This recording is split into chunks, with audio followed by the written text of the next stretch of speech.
Let me start with an anecdote. In 1976, I applied to the Swedish diplomatic service, and I got the following essay question.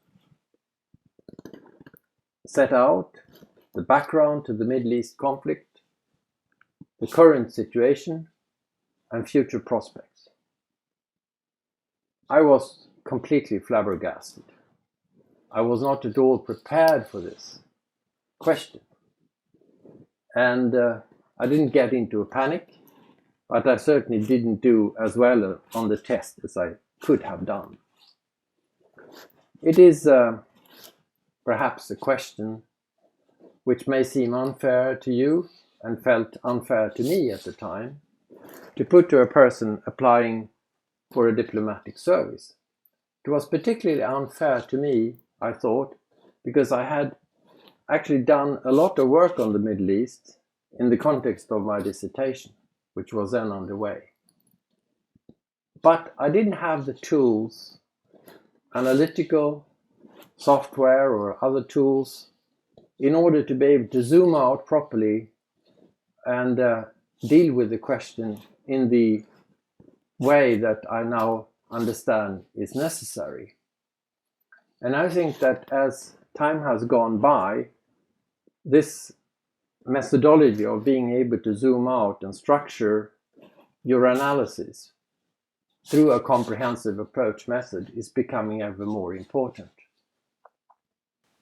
I thought that this example, this anecdote, could illustrate what is the current problem, as I see it, for the EU.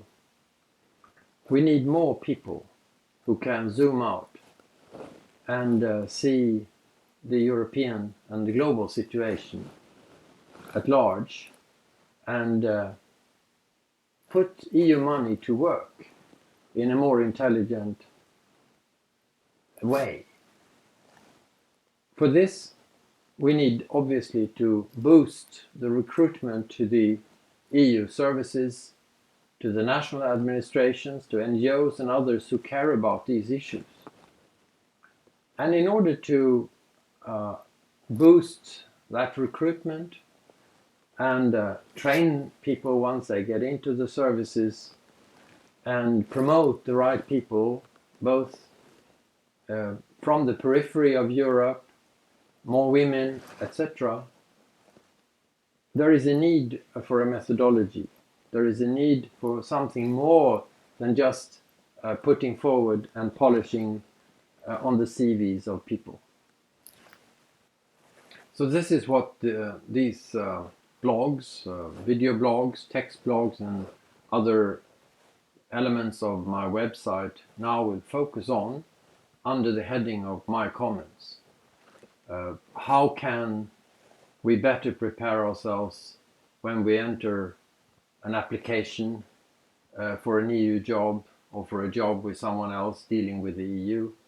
How can we better develop our thinking, our questions, our methodology when writing about EU issues as a researcher or a student?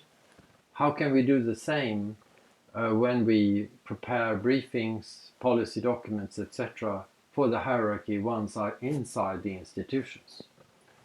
So this is again what this blog will be about, and I welcome you to follow it further.